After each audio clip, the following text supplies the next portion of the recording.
네, 안녕하십니까. 저는 성균관의대 삼성서울병원 순환기내과 온영근입니다. 오늘 학술 강좌를 같이 진행하실 교수님은 김성환 교수님입니다. 예, 안녕하세요. 가톨릭의대 서울성모병원 김성환입니다. 예, 오늘은 심내혈관 질환 관리 학술 강좌 부정맥 파트로서 심방세동 환자의 뇌졸중 예방에 대한 학술 강좌 세 번째 세션이 되겠습니다. 지금까지 이제 심방세동 환자에서 뇌졸중에 대해서 위험도에서 이제 알아봤는데요. 그렇다면 김상환 교수님, 예. 어떤 방식으로 이러한 뇌졸중 예방을 위한 치료를 하게 됩니까? 우리가 뇌졸중 예방을 위한 정통적인 항응고요법에서는 이제 우리가 와파린이라는 약물을 수십 년 동안 이제 사용을 해왔습니다. 이 와파린의 이제 적응증은 승모판막 협착증이 있거나 없는 심방세동, 그다음에 기계판막을 갖게 되어 있는 경우, 그다음에 시스테믹 스롬보시스 내지는 이제 폐색전증의 모든 혈전에 위험이 있는 질 대상군에 대해서 우리가 와파린을 사용할 수 있었습니다. 최근 한 10년, 최근이 벌써 아니고 한 10년쯤 전부터 와파린이 여러 가지로 우리가 복용하는데 상호작용하는 약물도 많고 음식도 많고 혈액 검사를 매번 해야 되는 부작용이 불편한 점이 있기 때문에 새로운 항응고제에 대한 요구가 오랫동안 있어 왔고 이런 것들이 이제 새로운 약제들이 개발되어서 이제 쓰이고 있습니다. 새로 쓰이고 있는 이제 항응고제는 예전에는 이제 뭐 뉴 오럴 안티코아귤런트라고도 불렀지만 이미 이게 나온 지 거의 10년이 넘어가고 있기 때문에 더 이상 뉴라는 말은 이제 쓰기가 조금 민망한 상황이 되었고요. 그래서 난 바이타민 K 오럴 안티코아귤런트라고 부르기도 하고 다이렉트 오럴 안티코아귤런트 도학이라고 부르기도 합니다. 이러한 노학의 약제는 와파린이 사용되었던 모든 질환군에서 우리가 질환군을 모두 대체할 수 있는 것은 아니고 그 중에서도 심방세동 환자의 경우에 있어서도 승모판막 협착증이 없는 심방세동과 폐색전증의 경우에만 우리가 지금까지 노학을 쓰고 있습니다. 와파린은 콩팥 기능에 상관없이 심지어 투석을 하고 있더라도 우리가 사용을 할 수 있었지만 이 노학의 경우에는 콩팥 기능이 좋지 않으면 감량을 하거나 아니면 일정 이하의 콩팥 기능을 갖고 있는 경우에서는 아직까지는 금기로 되어 있습니다. 그렇다면은 이러한 노학 치료법에 있어서 주의할 점이 어떤 게 있습니까? 이러한 노학 사용 시에 이제 주의할 점은 와파린에 비해서 상호작용하는 음식이나 약물이 매우 적고 약물의 농도가 대부분 일정하게 유지되고 또 약물을 끊었을 때 약효가 금방 없어진다는 뭐 장점이 있겠지만 우리가 사용 시에 이제 주의할 점으로는 앞서 잠깐 말씀드렸듯이 이것의 반감기가 굉장히 짧기 때문에 우리가 지금 현재 쓰고 있는 네 가지 약제 모두 반감기가 대략은 10시간 정도 됩니다. 그래서 우리가 와파린은 그에 비해서 용도가 완전히 없어지려면 4, 5일 정도 와파린을 중단해야 와파린 효과가 없어지지만 노학은 2, 3일 정도 중단하게 되면 효과가 항응고의 효과가 완전히 떨어지게 됩니다. 그래서 오히려 환자들이 약을 꾸준하게 복용하지 않았을 때 와파린보다 위험할 수가 있겠습니다. 그리고 특히 일부 약제의 경우에는 위장관 장애, 불편감이 있을 수 있어서 약물 처방하실 때나 주의해야 할 사항이 좀 있겠습니다. 그 다음으로는 이제 우리가 그 해독제, 출혈의 항응고제를 노학을 복용하고 있는 중에 출혈이 발생하였을 때 우리가 와파린은 여러 가지 해독제가 이제 개발이 되어 있고 사용되고 있지만 노학의 경우에는 최근에 계속 개발이 되고 있고 일부 약제에 있어서는 우리가 해독제가 있지만 그 약제가 매우 비싸기도 하고 구하기가 썩 쉽지는 않습니다.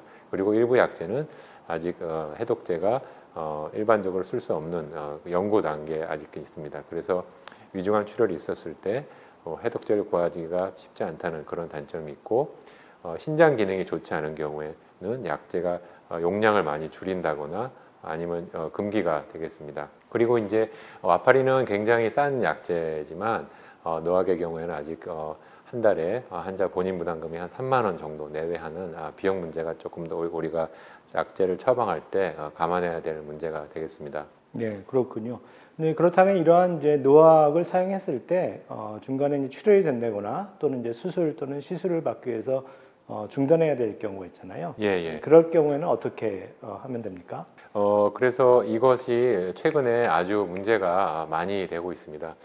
가장 임상에서 문제가 많이 되는 경우는 기존에 우리가 항응고제나 또는 항혈소판제를 복용하고 있는 환자들은 와파린의 경우에 5일, 아스피린의 경우에 보통 7일 중단을 권유를 하였기 때문에 노악 이러한 약제가 있다는 것을 아직 잘 모르시는 그런 경우에 약제를 이거 마찬가지로 5일이나 7일씩 중단하게 되면 환자가 혈전이나 색전의 위험성에 노출이 되게 됩니다. 그래서 실제로 중단하게 되면서 뇌졸중이 발생하게 되는 그런 경우를 심심찮게 보게 됩니다.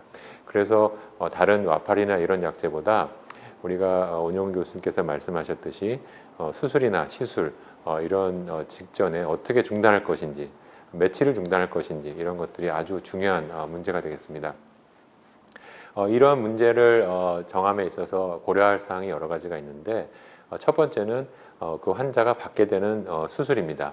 그 수술이 출혈의 위험이 아주 높은 수술인지 아니면 출혈의 위험이 아주 낮은 수술인지, 출혈의 위험이 아주 높다면 상대적으로 항응고법을 중단하는 기간을 조금 늘리는 쪽으로 우리가 고려를 해야 되겠고, 출혈의 위험이 아주 높지 않다면 어떤 경우에 있어서는 항응고제를 중단하지 않고 수술하는 것을 수술이나 시술하는 것을 추천하기도 합니다. 그 다음에 우리가 고려해야 될 사항은 항응고제를 중단하였을 때 환자에게서 발생할 수 있는 혈전의 위험이 어느 정도나 되는 것입니다.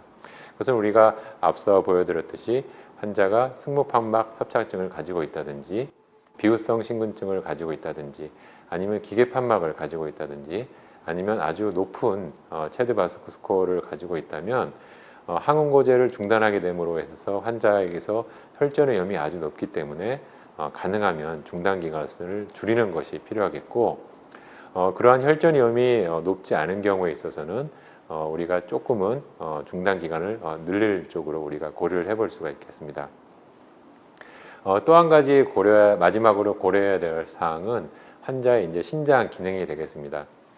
신장 기능이 좋지 않은 환자의 경우에 노악을 중단했음에도 불구하고 노악의 효과가 오래 남아 있는 경우가 많기 때문에 조금 미리 중단하는 쪽으로 우리가 고려를 해야 되고, 그렇지 않은 경우에는 우리가 좀 짧게 중단하는 것을 고려해야 됩니다.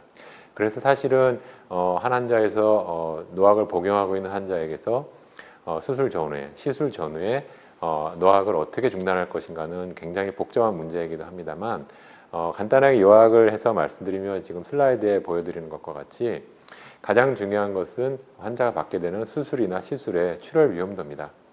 그래서 우리가 주로 출혈 위험도라는 것은 혈관 수술 이 경우에 우리가 출혈 위험도가 높다고 우리가 평가를 합니다. 그래서 이런 것들의 그런 것들이 아니고 우리가 단순한 발치라든지 단순한 내시경이라든지 이러한 경우에는 중단 기간을 아주 짧게 당일만 중단한다든지 짧게 하거나 아니면은 아주 저위험군의 경우에서는 수술자와 동의만 된다면 항응고제 중단 없이 진행하는 것을 이제 추천을 하고, 그 다음에 수술의 위험도가 높고 혈전의 위험도가 우리가 높다면 우리가 시술 당일, 그러니까 24시간 전부터 24시간 전에 항응고제를 복용하고 24시간 동안에는 항응고제를 복용하지 않는 것을 이제 추천을 하고, 혈전의 색전의 위험도가 만약에 낮다면 환자가 항응고제를 복용하지 않다고 하더라도 혈전의 위험성에 노출되는 위험이 상대적으로 적기 때문에 우리가 수술 전전 날부터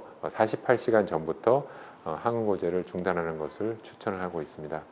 예, 그럼 이제 김성현 교수님, 예. 그 이상을 정리하면은 승모판 협착증에서는 와파린을 쓰고 그 외에 심방체동 환자에서는 최대베스크 스코어 1점 또는 2점 이상인 경우에 있어서는 노악을 쓰는 것을 추천하시는 거죠? 예, 그렇습니다. 예. 또한 이러한 노악을 쓸 때 이제 갑자기 약을 이제 중단해야 될 경우에 수술 받거나 이럴 경우에 있어서는 환자의 출혈 위험도, 그다음에 뇌졸중 위험도를 평가하셔가지고 만약 출혈 위험도가 높지 않고 간단한 수술이다 그러면은 중단하지 않거나 하루 정도 중단하고, 만약 대수술을 받거나 출혈 위험도가 높다 그러면은 2 내지 3일 정도 중단하는 것을 고려하면 되겠네요. 예, 그렇습니다. 다른 아스피린이나 그 와파린처럼 노학은 5일이나 7일 중단하시면 아주 위험하다는 것을 꼭 기억해 주셨으면 좋겠습니다. 예, 이상으로 심방사능과 뇌졸중 예방 학술 강좌에 대한 세 번째 세션 강좌를 마치도록 하겠습니다. 이상입니다.